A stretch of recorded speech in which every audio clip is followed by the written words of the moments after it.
Hello, very kind of you, Tom, to say that. Steve's a full-time legend, he says. Right, hello, welcome to Real Magic Review. The first live thing I've done in ages, and it was a bit of a last-minute thing, so amazing that anybody's here. But I just wanted to sort of check in.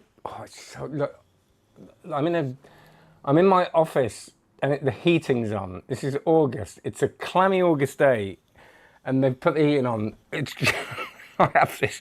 Those of you that are members of the course will know this. Anyway, I have this constant thing. But before we do this, talking about people that are members of the course, know this, that I have, as many of you will know, a membership site, over 900 videos. It's acclaimed, loads and loads of great reviews. Everybody loves it. I've just recorded and edited a whole 12 videos on the buckle count and Di Vernon's prediction of something. I've forgotten what it's called. What's it called? Prediction of thought? Oh, what is it? Penetration of thought. That's it. Which is just great. So there's loads of deep dive stuff on there, but great for beginners and all levels. Coin magic, card magic, all load of stuff. Anyway, is it not August yet, Tom? Oh, it's July, isn't it? Of course it is. Because yeah, I've just turned 50. I was thinking it was August. Anyway, that's where we are. That's the shambles of me not knowing what month it is. Anyway, yes, it is July, isn't it? Why do I think it's August? I've just turned 50, 20th of July. Imagine that. So, which is good. You're only, what's the thing? You're only as young as you feel or something, and I feel about 98, so there you go. Right, so if you don't know what this is me answering some comments on the last few things that I reviewed. Now, don't worry if you haven't seen the reviews, because the comments usually open up different questions, and there are a couple of interesting ones, which is why I thought I'd do this, and the fact I'm kind of between gigs and stuff and all that, and I thought I'd, like I said, say hello. Yes, so I am a full-time magician, Jerry, but I was doing more of stuff on the course for the last couple of years, but now I'm doing more and more gigs, so I'm doing both. But yeah, so I am, and that's been great. Loads of really interesting things, which I won't bore you with now. But I'm looking at my phone to look at the comments. I'm not just going to check my Facebook. I'm just endlessly scrolling. But I reviewed a thing called Prestige. Now, it's interesting, and afterwards, have a look at it, because it looks like the sort of thing I really wouldn't like, but I realised there was so much potential in it. And it's basically you hold up these 5 boards, numbered 1 to 5, and you're forcing an item there. So you could have, I don't know, pull one out, and it says a number, and you say, I knew you're going to think of that number, pull this out, and it matches a number 1 to 5 that they thought of at a very basic level. You're not going to do that, but you could have different items, fruits, you could have a gag, where he said, you could have won all these things, but you've won this, and all the other things are amazing, and this thing was just like a cuddle or something like that. But loads and loads of potential. But I realised, after playing with it, how much fun you could have with it, especially if you're hosting it and you're on stage. So it's, the reason I'm talking about this is because I think a lot of stuff I get to review, I judge straight away, but the more I get into it, I go, no, actually, there's more to this. And I think that because so much stuff's coming out, we don't get a chance to do that, really. We don't get a chance to kind of think much about something that's coming out. So we might look at it and go, yeah, not for me. But actually, by the time we've thought about that, the next thing's come along. It's a little bit like music these days. When I was a kid, because I'm old now, I'm 50, which I keep saying, I still can't quite believe it. I keep saying as if it's going to make it not true. But I think when I listen to music, I used to have to buy an album, right? You had to buy a CD or an album, and it wasn't available, and you'd spend a lot of money on it. So you might listen to it and go, that's okay, and then on the 5th or 6th listen, you really get into it. And I think that's happening with magic with me. I kind of get something, I go, I've got to do it quickly and move on. But if I spend time with something, the potential of it sort of is revealed to me. And I really recommend, not just with products, but the magic you've got and you might have played with a bit, go back to it and try and remember why it is that you thought, no, I really want that. And that's happening loads at the moment. And I mentioned this penetration of thought routine that I looked at years ago, and I've been really delving into it because someone requested it, and I realised how great it is and what a great study piece it is. Anyway, and this is the point I waffle on. Johnny said, thanks for the review, honoured to be included in the review choices. Yeah, I was quite proud of that joke. If you watch the little joke about reviewers in there. which is putting me down, never no one else. As long as you're okay at gimmick making, adding an extra to make 6 shouldn't be too hard. Yeah, it's like Mexi Mex said, you get 5 of them. I thought it'd be nice with 6 because then you could do dice rolls and things like that. I know what you mean, Mexi, but I'm terribly lazy at that. So, but yeah, there's still loads you can do with it. I love the effect, but what about the durability of the prop? Now, so a lot of people said about this. The durability of the initial ones apparently was not as strong, and this one, that's all been kind of sorted out. So, and I do think as well, you know, when this is a stage prop, it's not a close-up prop, so you're not going to be using it 12 times a day on close-up gigs, going around 20 tables or whatever. So I think that if you look after a lot of this stuff, you don't want it to break, of course you don't, but they sometimes last longer than you think they would. There's lots of people saying lovely things. There are 2 sizes for it, apparently. Yeah, I had the kind of parlour one. If you want a bigger one, you can email and they'll kind of give you some options there. Right, so that's the prestige ones. Now, PredicTABLE, this is interesting. So, PredicTABLE by Chris Rawlings, which is a version of Out of This World with questions in it. And I really like this subject of when are we thinking like magicians, and how easy is it to think like non-magicians. So, this is one of those tricks that you see and go, wow, that's amazing. And then when you know the method, you go, I'm never going to get away with that. Because in hindsight, it's very logical how it works. But this is how loads of mentalism works. And this is why so many of us, including myself, get really freaked out. Because you see an effect, it looks amazing. And sometimes you'll read it and go, oh, is that it? And the simplicity, the genius is always in the simplicity with mentalism, and you always get that almost imposter syndrome type thing of going, I'm never going to get away with this now. And you feel similar to this once you know it's done. But because of the way the brain works, it doesn't work like that.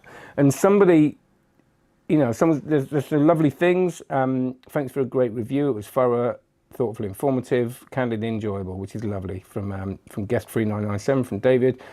Tom Marquette said, looks good, we'll buy. Always thought Out of This World. And, you know, Out of This World, for those of you who don't know, classic trick. When they deal cards down, you turn them over, they're red and black, separated. Amazing trick, and it's a version of that, but feels very, very different. But I thought it took too long, but this presentation is broken up with nice chuckles and lots of it, yeah.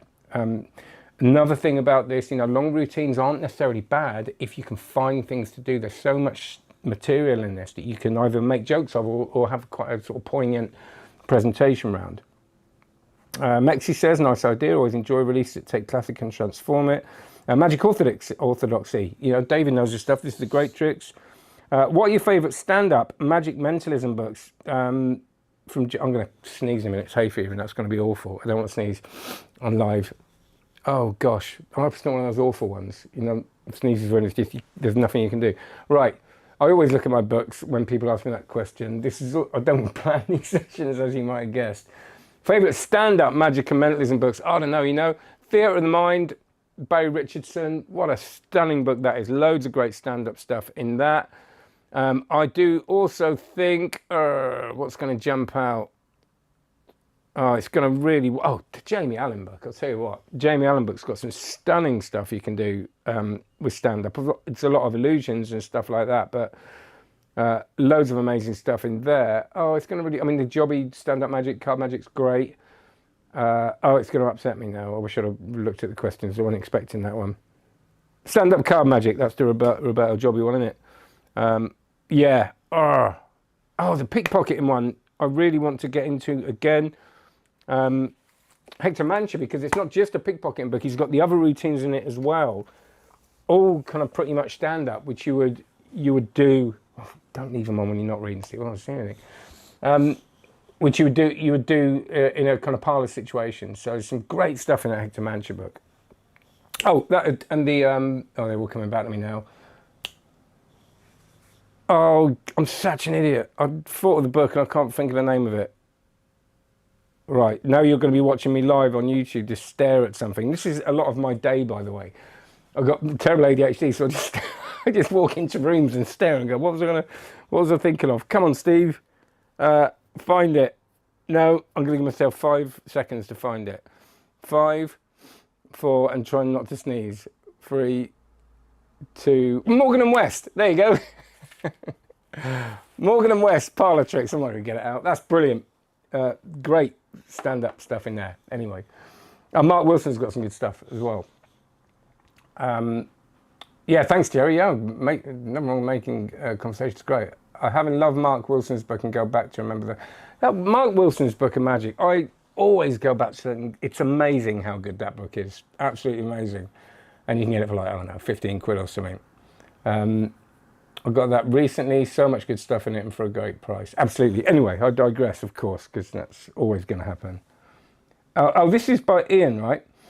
You have to be joking. Put in a question card next to yes card if the answer is yes, and if the answer is no, putting it in a discard pile. A stack of question cards with yes and no alternating on the back. Seriously, where is the magic? What a complete joke. You're thinking like a magician.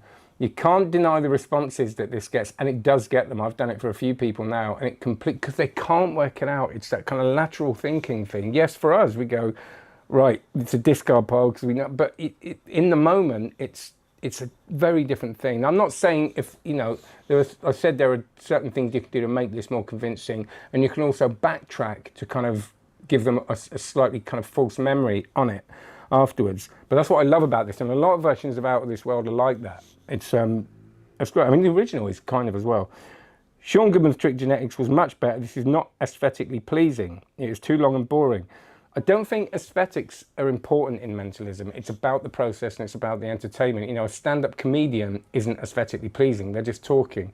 And I think some magic, like card magic, needs to be, and it's nice and that's lovely, but some of it's just in the experience. And I think aesthetics and what it looks like isn't that much. And it is actually, I think it is a really it's a nice looking kit and the cards look interesting, but it's a game. It's supposed to be a game and it's meant to look like a game. And that's kind of what it does look like. And you could argue, I suppose, that card games aren't aesthetically pleasing. So I don't think it needs to be. But I think, you know, I'm not arguing with you saying you shouldn't think that. If you think that's what you want, and that's definitely an important thing. And I do love those aesthetics as well.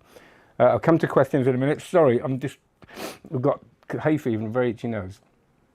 That was Predictable by Chris Rawlins. Right, Bitcoin. Now, I reviewed this yesterday. I'm not doing very good at, I was going to be giving up reviews, but I'm not doing very well at it. I now don't know how to use my phone. I'll skip ads, I don't want to see them. Right, how can I get back to that?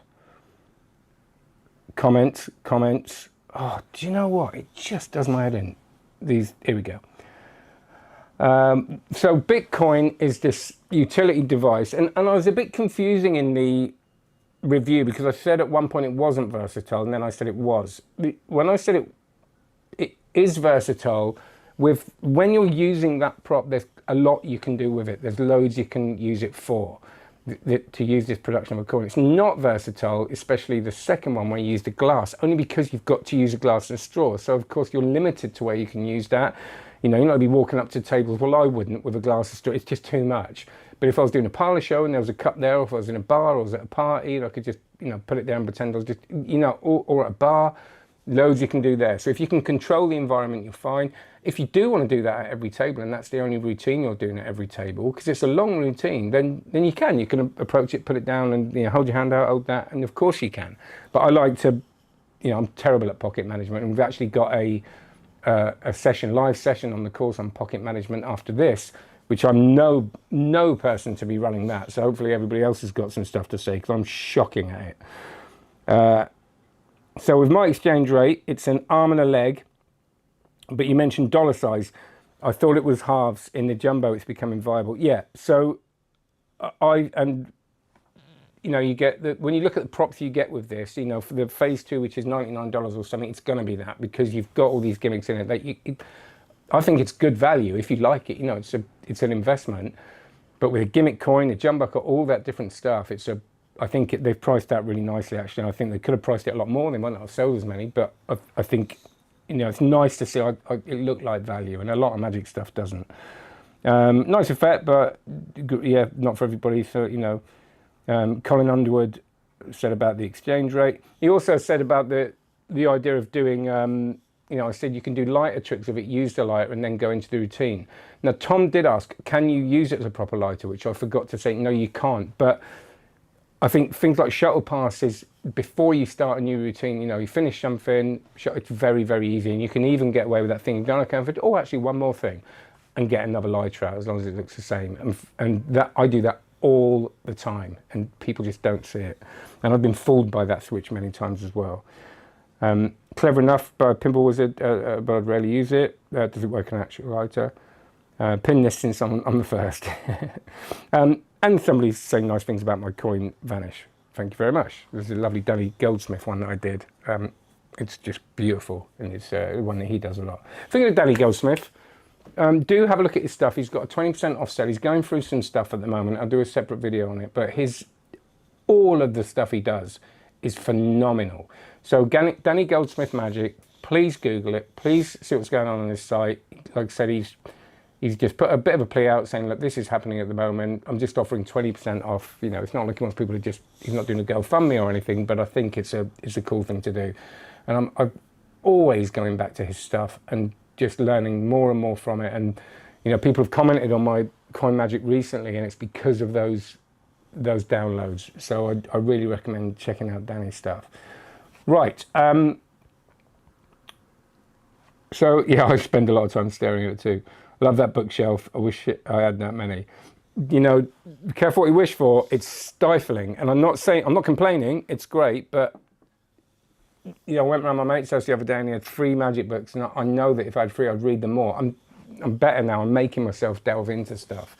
Mostly because of the course, because people request things. And I go, right, I've got to do this now. And I need that catalyst because I get completely freaked out. I just don't know where to start. And I'm always got like 20, 30 ideas in my head. So I think, you know, having a couple of magic books can be way more productive than, you know, you work through Mark Wilson's, but you're going to know everything that you need to know to make a career as a magician.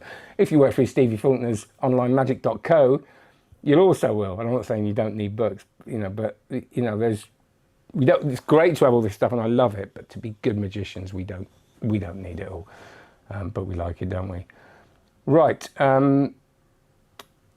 Right, I'm going to go now, I think, because I've got to prep for the thing. I'll try and come back. At the moment, it's all over the place. Gigs, family stuff going off, birthday party. I've got 2 more birthday parties coming up. One up in Sheffield and one down in... So I'm not very good at organising that thing. I get all worried about it. So I will be back to normal when it's August. I already thought it was. No, mid-August I'll be doing a few, and just keep an eye on the feed. So make sure if you like and subscribe, check the little bell icon so you'll get notified of when I can go live and when I can't, which I haven't been keeping up with. Sorry about that. But you're all lovely, so thanks for your patience. Right, thanks very much, everyone. Just checking. Yeah, so, all right, have a good one and take care. And if I get a question now and I've already gone, that happens because there's a bit of a delay. But go and have a look. If you just, you know, have a look after this at onlinemagic.co. That's what helps run everything. And the price of living in the UK is pretty nuts. So if you sign up for that, that'd be great. Thanks. But go and check Danny's stuff out. Prioritise on that, I reckon. Take care, everyone. See you later.